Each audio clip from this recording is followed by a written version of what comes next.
Siapa rindu dilawat kasih Tuhan lebih lagi? Amin. Sebaik apapun kita, sebaik siapapun kita semua manusia berdosa. Setuju? Kalau bukan karena kasih Tuhan yang mengampuni, yang memberikan kesempatan, apapun yang kita capai, ujungnya adalah kebinasaan, kesia-siaan. Tapi karena kasih itulah, karena begitu besar kasih Allah akan dunia ini, akan setiap kita. Maka kasih itu, Allah Bapa yang mengasihi, dia memberikan Yesus. Karena kalau Yesus gak diberikan untuk kita, menggantikan kita gak diselamatkan. Gak bisa. Kesalahan manusia harus digantikan dengan manusia yang sempurna, yaitu Yesus. Yang tidak berdosa, yang tidak bercacat celah. Cuma dia yang bisa gantikan. Kita masih bisa bikin salah, betul? Kita ini masih bisa bikin salah. Kita bisa salah ngomong. Kita masih bisa salah ambil keputusan, setuju? Kita bisa salah berasumsi. Kita masih bisa kadang-kadang ngomongin yang buruk tentang orang, menghakimi orang. Kita masih bisa salah, masih bisa gagal. Kalau bukan karena kasih Tuhan yang terus memulihkan hidup kita, bisa jadi intimidasi yang akan datang. Tapi karena kasih Tuhan yang selalu mengampuni dan menerima kita, setiap hari kita dilimpahi dengan anugerah dan kemurahan Tuhan. Karena itu kita sangat perlu kasih Tuhan. Ya. Saya kasih renungan yang singkat. Renungan ini saya kasih judul ini. Hidup penuh semangat sampai akhir. Katakan hidup penuh semangat.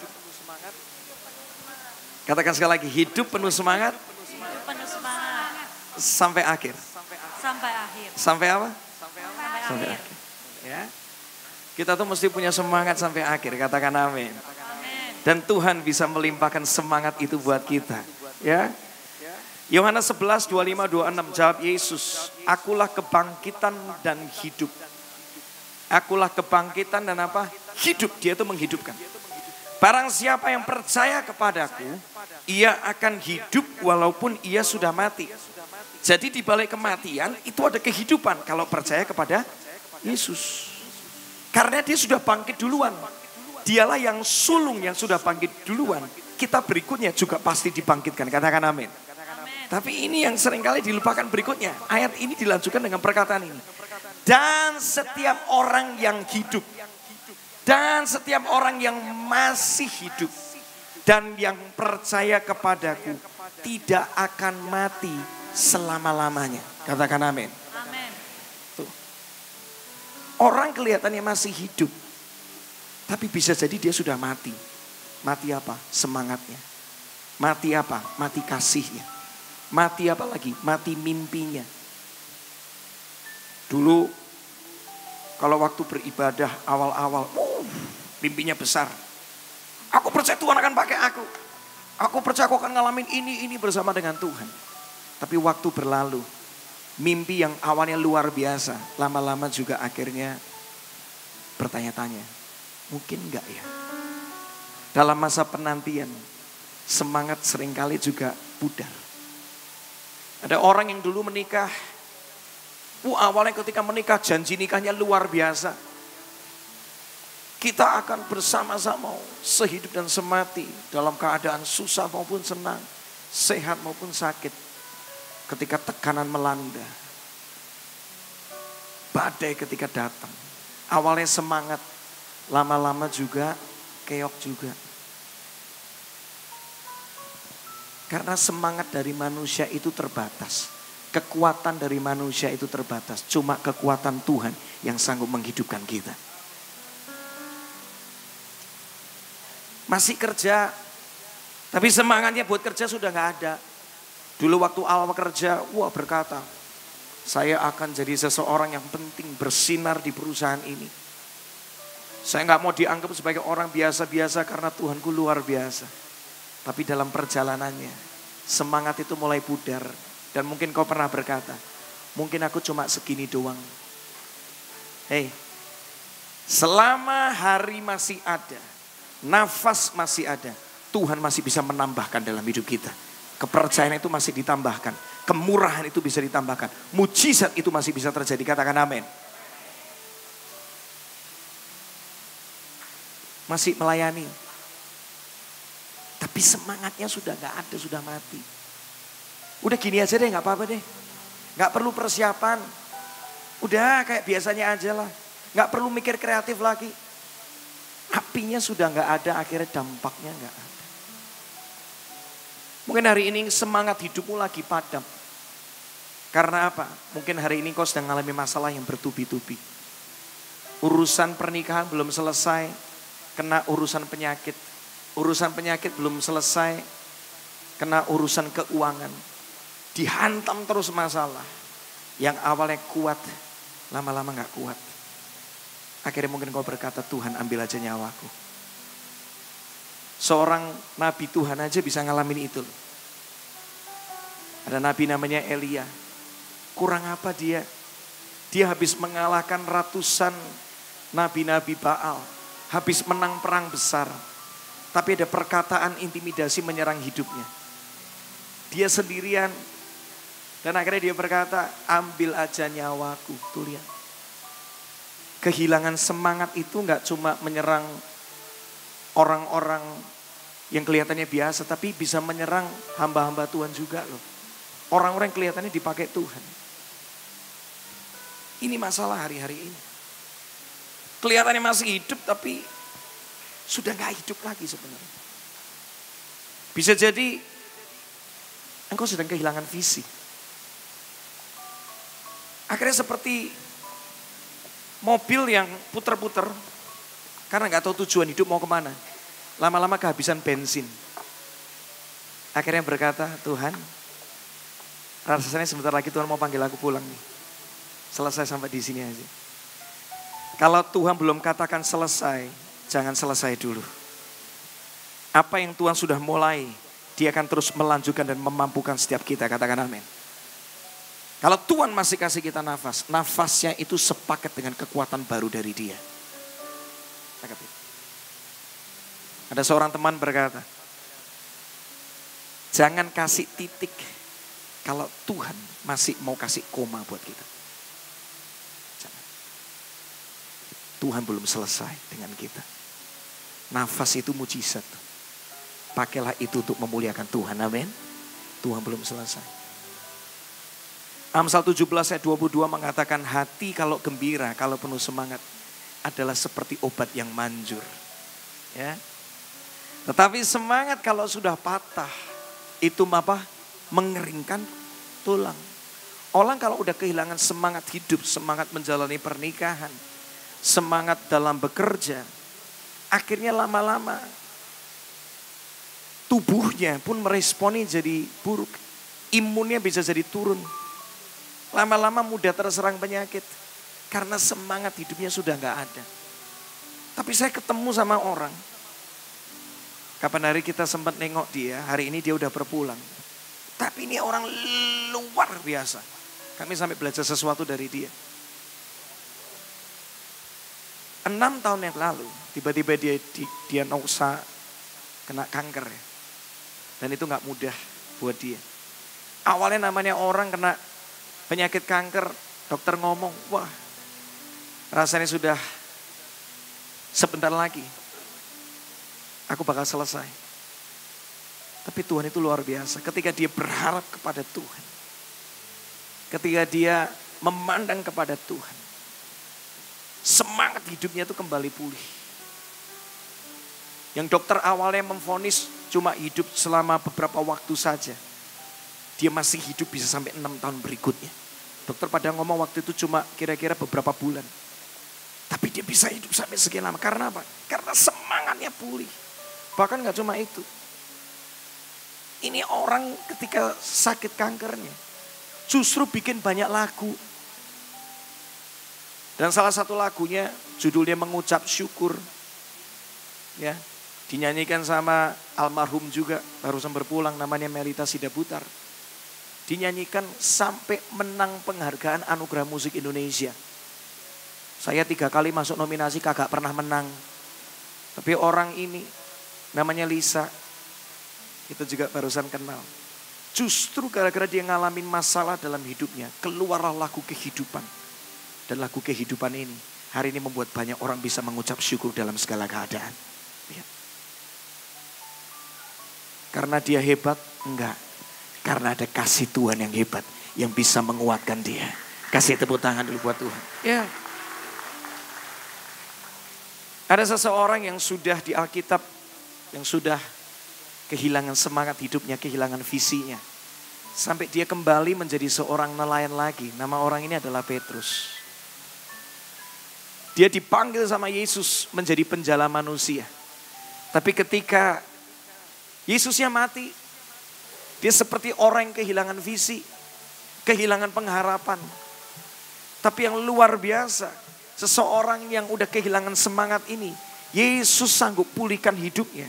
Bahkan kalau kita baca di Kisah Para Rasul, seorang Petrus yang sudah kehilangan visi, kehilangan semangat hidup, kembali jadi seorang nelayan lagi, bukan jadi penjala manusia lagi. Singkat cerita, dia dipakai menjadi seorang rasul yang luar biasa. Sekali dia berkhotbah, 3.000 jiwa diselamatkan. Bayang-bayangnya menyembuhkan orang. Wah, sampai akhir dari hidupnya, dia juga ikut-ikutan disalibkan terbalik. Persis seperti gurunya, seperti Yesus. Orang yang sudah gak punya semangat, bisa dipulihkan dengan luar biasa. Itu kuncinya cuma satu. Cuma kasih Tuhan yang bisa melakukan itu.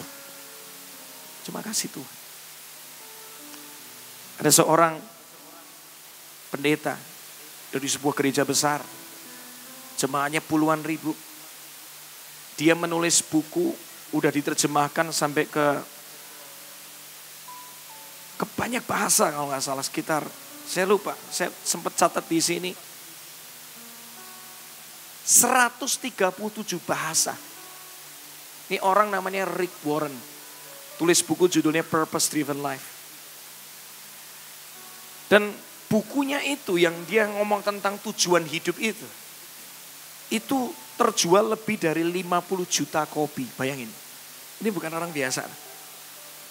Mengembalakan sekitar 30.000 jemaat di Amerika. Nama gerejanya adalah Saddleback.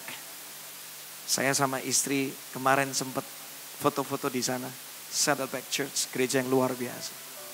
Tapi satu titik di dalam hidupnya, tiba-tiba dia kaget. Karena anaknya yang berusia 27 tahun, namanya Matthew Warren, bunuh diri pakai pistol. Bayangkan kalau Anda jadi Rick Warren, seorang pendeta, hamba Tuhan yang luar biasa, penulis buku terlaris, anaknya sendiri mengakhiri hidupnya seperti gak punya tujuan hidup. Rick Warren mungkin hari itu punya alasan untuk mempertanyakan Tuhan. Rick Warren punya sejuta alasan untuk meragukan Tuhan. Rick Warren punya begitu banyak alasan buat apa arti hidupku lagi. Anakku pun aku gak bisa selamatkan. Tapi suatu kali dia diwawancara bagaimana dia bisa melalui musim yang berat itu. Ada seorang mewawancarai dia, bagaimana kamu bisa melalui musim itu? Dia jawabnya sederhana banget. Cuma satu hal yang bisa membuat aku hari ini pulih.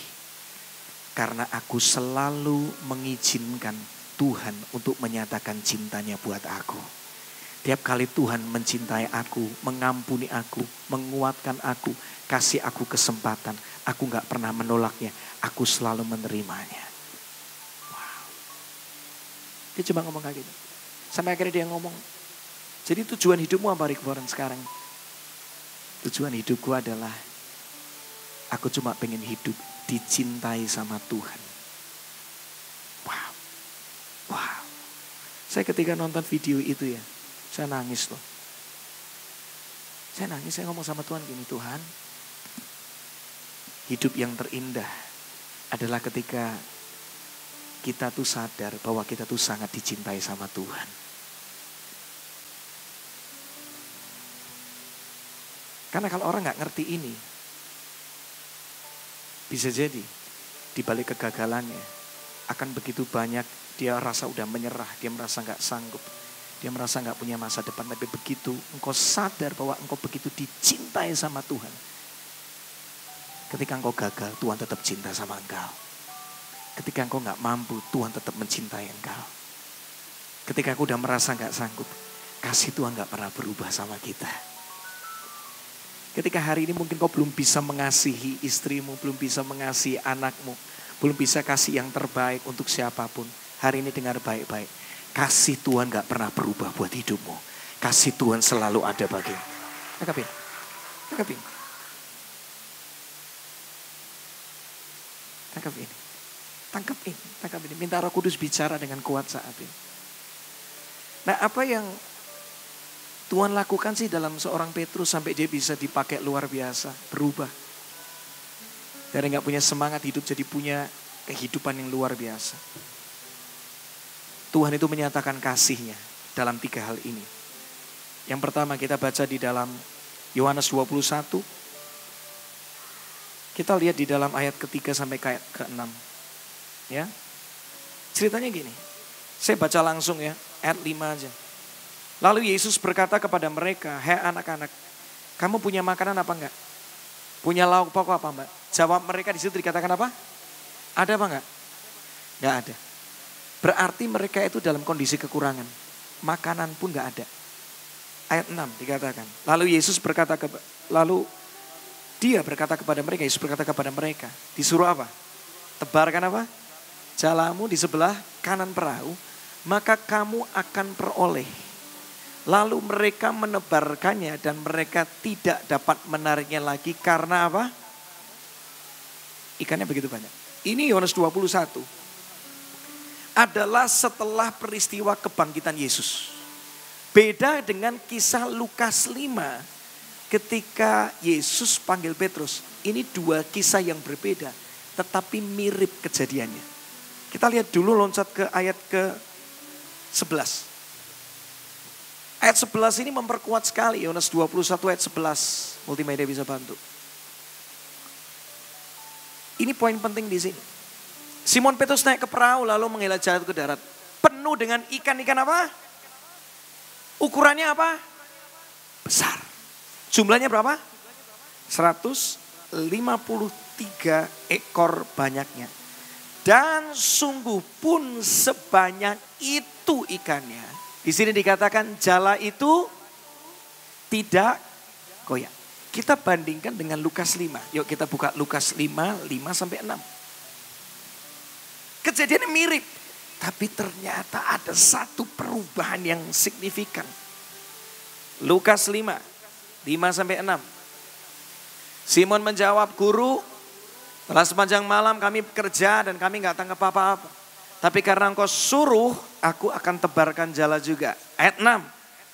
Dan setelah mereka melakukannya, mereka menangkap sejumlah besar ikan. Tapi enggak diomongin jumlahnya, betul? Kalau tadi jumlahnya berapa? 153. Sehingga jala mereka mulai apa? Mulai goyang. Nangkep enggak ada bedanya di sini?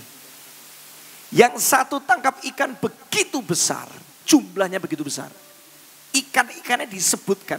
Gak cuma jumlahnya besar tapi ikannya ukuran besar.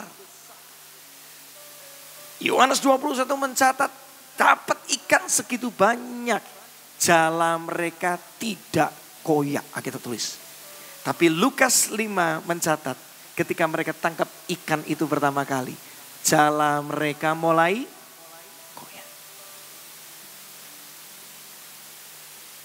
bagaimana cara Tuhan memulihkan seorang Petrus? Tuhan itu mengingatkan apa yang pernah dia lakukan untuk Petrus. Dan dia mau melakukannya lebih dahsyat lagi. Tangkap ini. Hari ini, apapun yang pernah Tuhan lakukan di musim yang lalu. Apapun itu. Kasih Tuhan, kuasa Tuhan, keajaiban Tuhan, hati Tuhan mau melakukannya lebih besar daripada apa yang pernah kau lalui di waktu yang lalu. Kalau engkau percaya katakan amin. Coba saat ini flashback dikit. Saya nggak pernah ngomong ini sama istri saya. Mungkin dia akan dengar khotbah ini pertama kali. Momen dimana saya Saya seringkali juga masih banyak belajar tentang pernikahan. Istri saya tahu hal-hal yang saya terbatas. Sebagai manusia saya pun bisa menyerah. Sebagai manusia saya seringkali merasa gak sanggup.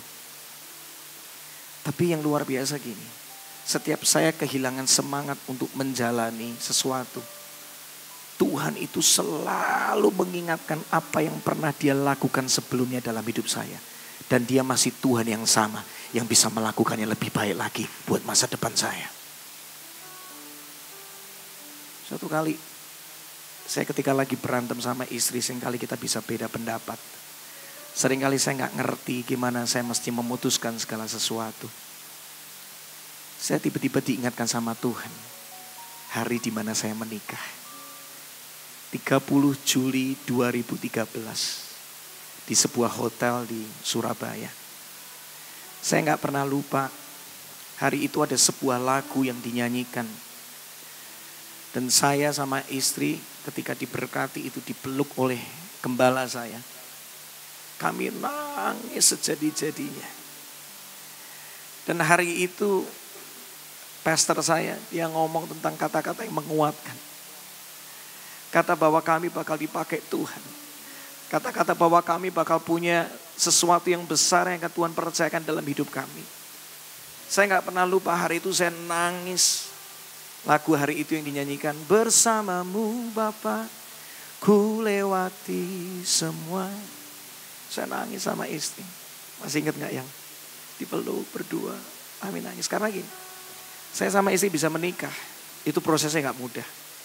Ngalami tekanan yang begitu hebat. Ngalami proses yang benar-benar perjuangan yang gak mudah. Proses pernikahan kami itu persiapannya cuma 3 bulan. Dari tiba-tiba dapat ACC dari orang tua, 3 bulan doang akhirnya kami menikah. Dan setelah itu memang pernikahan kami memang banyak tantangan, tekanan, gak mudah.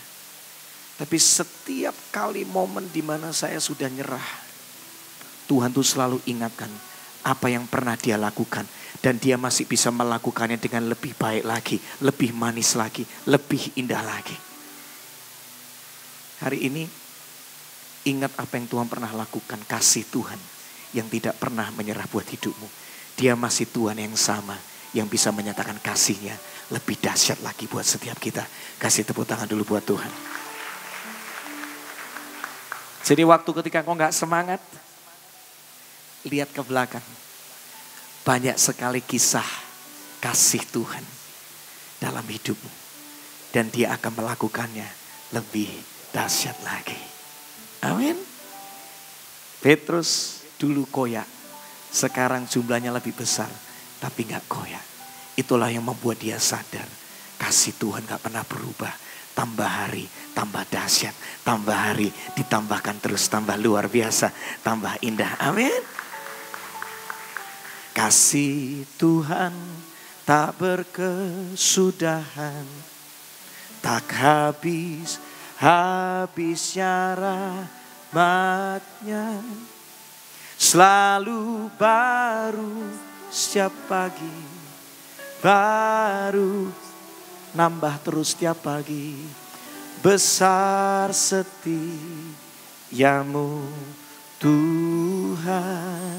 Katakan sama-sama, besar setiamu.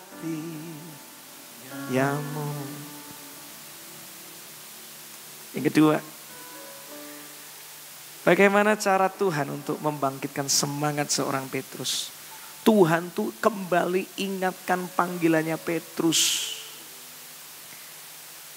Petrus nyangkal Yesus berapa kali? 3 kali. Ya. Tapi kalau kita baca kembali di dalam Yohanes 21. 3 kali juga Yesus ngomong sama Petrus tentang panggilannya. Kalau engkau mengasihi aku, gembalakan domba-dombaku. Diulang sebanyak 3 kali. Ini punya makna rohani. Berapa banyak pun engkau gagal, rencana Tuhan dalam hidupmu gak pernah berubah. Tuhan akan terus ngomong rencananya yang telah Dia tuliskan dari semula buat setiap kita. Karena Tuhan tidak pernah mau rencananya gagal. Cara Tuhan bisa berubah, tapi rencana Tuhan tidak pernah berubah. Dia Tuhan yang rindu memakaimu. Dia Tuhan rindu engkau menjadi saksi atas kebesarannya. Dia Tuhan yang mengangkatmu jadi kepala dan bukan ekor. Dia rindu engkau menjadi terang dan garam. Jadi berkat bagi banyak orang yang setuju, katakan amin. Rencana Tuhan gak pernah berubah.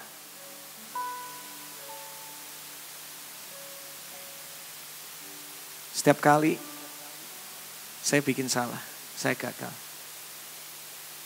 Tuhan ingatkan terus. Buka hati sama Tuhan. Izinkan Tuhan mengingatnya. Mengingatkan sama kita. Apa yang pernah dia nyatakan buat hidupmu. Karena yang Tuhan rencanakan tidak akan pernah berubah. Dia tetap Tuhan yang akan menjadikan semuanya yang terbaik terjadi di hidupmu. Katakan amin. Yang ketiga, yang terakhir. Bagaimana seorang Petrus bisa kembali bangkit. Karena Tuhan, Yesus, dia memberikan Roh Kudusnya kepada seorang Petrus. Tanpa Roh Kudus kita gak bakal punya semangat. Roh Kudus itu adalah roh penolong. Roh yang membantu kita dalam semua kelemahan kita. Alkitab menuliskan dengan jelas di dalam Roma 8 ayat 26. Demikian juga roh membantu kita dalam kelemahan kita. Roh membantu kita di dalam apa? Kelemahan kita. Sebab kita seringkali gak tahu bagaimana sebenarnya harus doa. Seringkali kalau lagi ngalami masalah, kata-kata sudah gak bisa terucapkan. Gak ngerti mau doa apa lagi. Gak ngerti mesti ngomong apa lagi. Rasanya cuma ada tangisan. Rasanya cuma ada ngomong pun susah, udah gak bisa. Tapi kita ngomong, ada Roh Kudus yang membantu kita dalam kelemahan kita. Di sini dikatakan tetapi Roh sendiri berdoa. Ketika kau udah gak bisa berdoa, dengar ini. Roh Kudus akan berdoa buat Anda. Dia sendiri akan meminta kepada Tuhan apa yang engkau perlukan. Ketika engkau sudah gak sanggup berkata-kata, Roh Kudus yang akan berbicara, menyampaikan permohonan yang terbaik buat hidupmu. Wow. Makanya hari ini, malam hari ini, buka hati sama Roh Kudus. Karena adalah roh yang selalu akan memberikan kepada kita semangat dan kekuatan yang baru.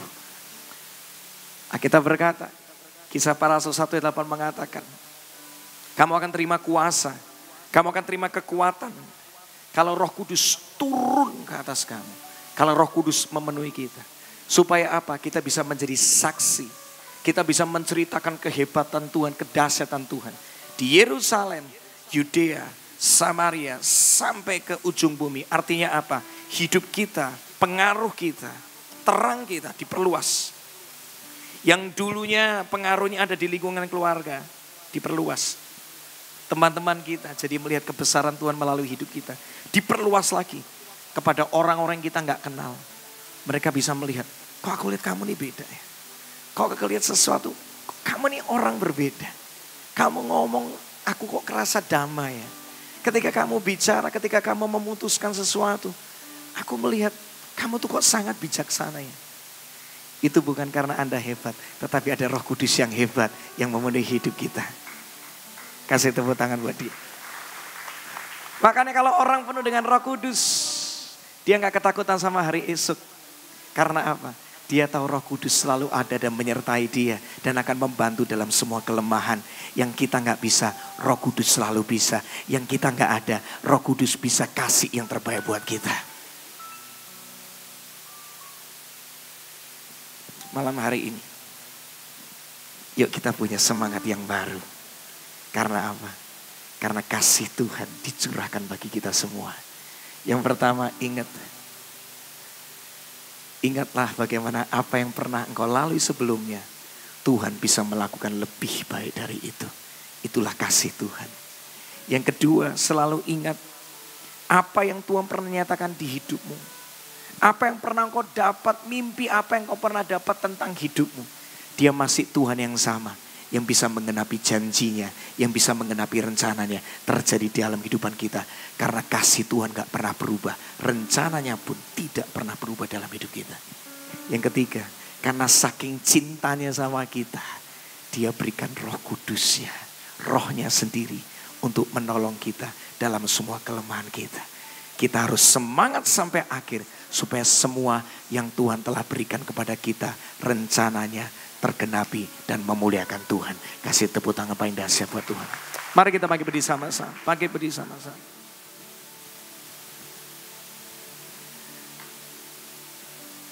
Yes.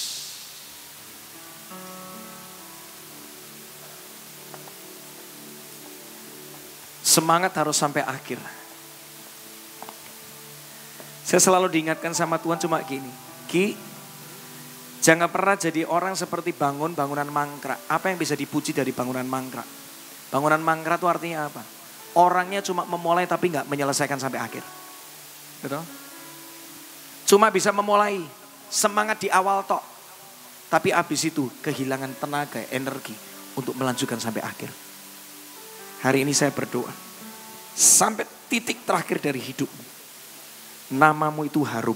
Karena apa? Karena engkau menyelesaikan sampai akhir. Semua rencana, panggilan Tuhan dan kehendaknya bisa terjadi dalam hidupmu. Katakan amin. Buka hati sama Tuhan. Malam hari ini. Kasih dari surga memenuhi tempat ini. Kasih dari Bapa surgawi, kasih dari Yesus, kasih dari Yesus mengalir di hatiku, yes, membuat alami kasih Tuhan mengalir, oh, mengalir kasih dari tempat tinggi, mengalir, mengalir, mengalir, mengalir kasih dari tata Allah. Katakan mengalir, mengalir, mengalir, mengalir, mengalir. Oh, katakan mengalir.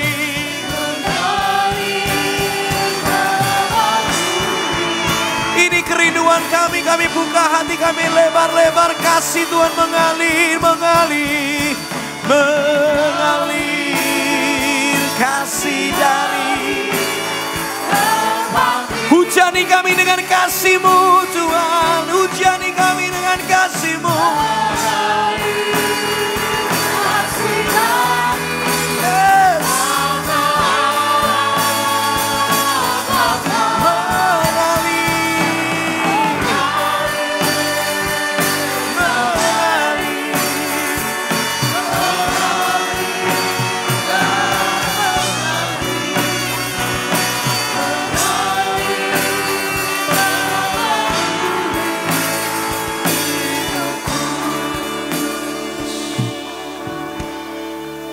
Waktu saat ini jadikan malam hari ini menjadi malam kehidupan, malam semangatmu kembali hidup untuk menjalani kehidupan,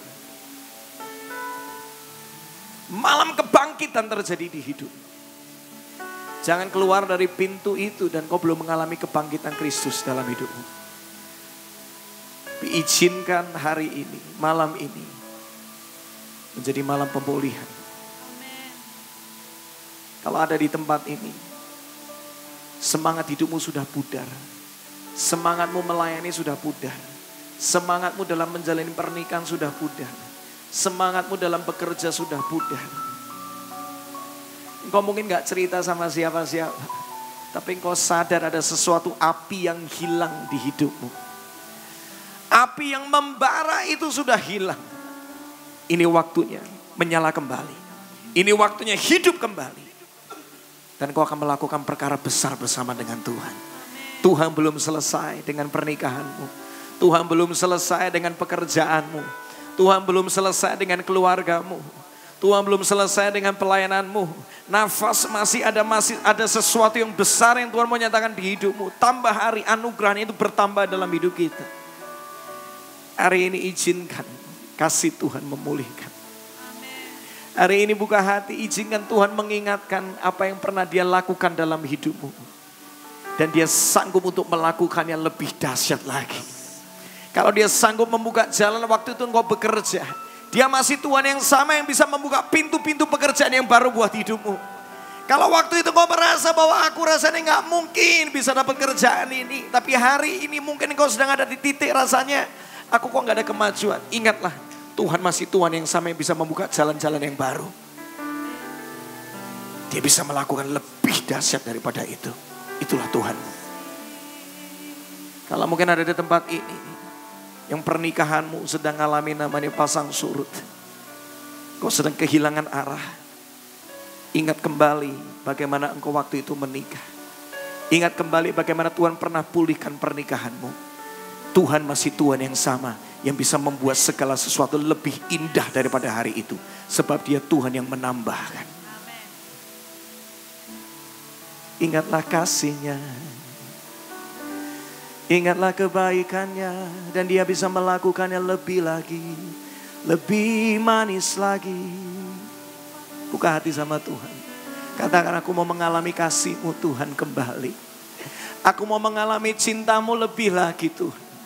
Penuhi aku Tuhan dengan cinta-Mu lagi dan lagi dan lagi dan lagi. Mari Tuhan Engkau berkarya. Mungkin ada beberapa sudah kehilangan mimpi. Engkau masih ingat waktu itu Tuhan pernah kasih satu mimpi buat hidupmu. Tentang visi sebuah panggilan yang kuat untuk hidupmu. Waktu itu engkau begitu semangat, engkau aktif untuk melakukannya. Tapi sampai satu titik, ada satu kejadian yang membuat engkau berkata rasanya gak mungkin. Hari ini Tuhan kembali berkata panggilannya seperti panggilan Petrus. Rencana Tuhan atas hidupmu tidak pernah berubah. Engkau bisa berkata gagal, Tuhanmu gak pernah gagal. Engkau bisa berkata menyerah, tapi Tuhanmu tidak pernah menyerah. Dia masih Tuhan yang sama yang menggenapi janjinya dalam hidup kita. Tuhan belum selesai dengan Anda. Izinkan hari ini, ingatkan aku kembali. Kalau hari ini mungkin aku gak pernah dapat visi dari Tuhan. Minta saat ini. Dia Tuhan yang menciptakan kita sepaket dengan tujuan yang mulia. Minta sama Tuhan. Minta sama Tuhan. Hari ini Tuhan berikan aku ketajaman, kepekaan. Bisa mengerti apa yang Tuhan mau di hidupku. Panggilan apa yang mesti aku kerjakan dalam hidup ini. Aku rindu hidupku tidak sia-sia. Hidupku berdampak, punya pengaruh. Dari keluarga sampai ke teman-teman. Sampai ke orang-orang yang mungkin aku gak kenal. Aku rindu hidupku berbuah. Bisa jadi berkat, bisa jadi terang, bisa jadi inspirasi. Baik sebagai ibu rumah tangga, sebagai seorang profesional, sebagai seorang pengusaha. Apapun Tuhan yang ada di dalam hidupku sampai hari ini. Aku rindu hidupku Tuhan jadi berkat. Jadi saluran kasih-Mu.